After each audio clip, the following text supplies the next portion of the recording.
தாவேகா ஆட்சி அமைப்பதற்காக மட்டும்தான் எங்களுடைய ஆதரவை நாங்கள் நல்கியிருக்கிறோம்.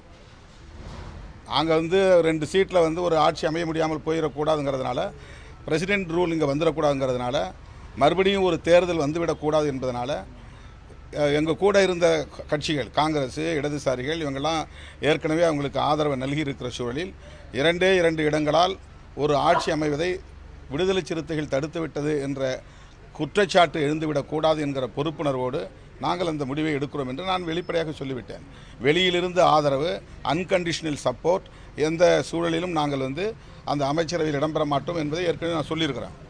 எங்கள் கட்சி தோழர்கள், முன்னணி தோழர்கள் அமைச்சரவை இடம்பெற வேண்டும் என்று இன்னும் பேசிக்கொண்டிருக்கிறார்கள், அது வேறு. ஆனால் ஒரு கட்சியின் தலைவர் என்கிற முறையில் நான் எடுத்த முடிவை அதிகாரபூர்வமாக செய்தியாளர்கள் சந்திப்பில் அறிவித்து விட்டேன். அந்த அறிவிப்பிலேயே சொன்னேன், நாங்கள் திமுக கூட்டணியில் தான் தொடர்கிறோம், எங்களுடைய ஆதரவை மட்டும் நல்குகிறோம் அப்படின்னு சொன்னேன். அங்கே அந்த வட்டாரத்தில் இப்படியெல்லாம் பேச்சு இருக்குது, உங்களுக்கு தெரியுமான்னு கேட்டாங்க, அவ்வளவுதான்.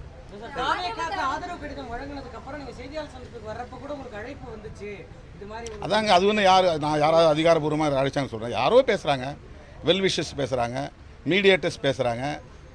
பொலிட்டிக்கலாக அது நடக்க தானே செய்யும்.